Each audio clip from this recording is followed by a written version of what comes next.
அதாவது இந்த படத்தையாங்க 12 வருஷம் ரிலீஸ் பண்ணாம வச்சிருந்தீங்க.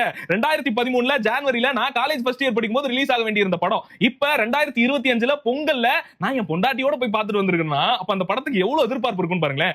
மத கஜராஜா இந்த படத்தோட எதிர்பார்ப்புக்கு மிக முக்கியமான காரணம் டியர் லவர் அந்த பாட்டு தான். ஆக்சுவலி இந்த படம் பார்த்து முடிச்ச உடனே நான் 2 பேருக்கு இல்ல, ஒரு 3 பேருக்கு பெட்டிஷன் எழுதலாம்னு இருக்கேன். ஒன்னு சந்தானம் சாருக்கு, சார் படத்தை பார்க்க அவ்வளவு அருமையா இருக்கும் உங்களோட காமெடி கவுண்டர் அந்த ஒன்லைன்லாம் தயவு செஞ்சு பழைய மாதிரி அந்த பழைய சந்தானமா வந்தீங்கன்னா ரொம்ப நல்லா இருக்கும். அதே மாதிரி விஜய் ஆண்டனி சார் நீங்க 10 படம் கூட நடிங்க, ஆனா தயவு செஞ்சு வருஷத்துக்கு ஒரு 3 படத்துக்கு மியூசிக் போடுங்க. இன்னொன்னு சுந்தர் சி விசால், நீங்க எல்லாம் நிறைய படம் அந்த பேய் படம் ஆக்ஷன் படம் எல்லாம் எடுக்கிறீங்க, தயவு செஞ்சு இந்த மாதிரி ஒரு வருஷத்துக்கு ஒருக்காவது இந்த மாதிரி ஒரு படங்களை எடுங்க. அப்படிப்பட்ட மத கஜராஜாவை குடும்பத்தோட நீங்க இந்த பொங்கலுக்கு போய் சந்தோஷமா பார்த்து குலுங்கி குலுங்கி சிரிச்சிட்டு வரலாம். பழைய படமாச்சே எப்படி கனெக்ட் ஆகும் தான் நானுமே நினைச்சேன். ஆனா அங்க போய் பார்த்தா காமெடி ட்ராக்கா இருக்கட்டும், ஒரு சில விஷயங்கள்லாம் பயங்கரமே கனெக்ட் ஆயிருந்தது.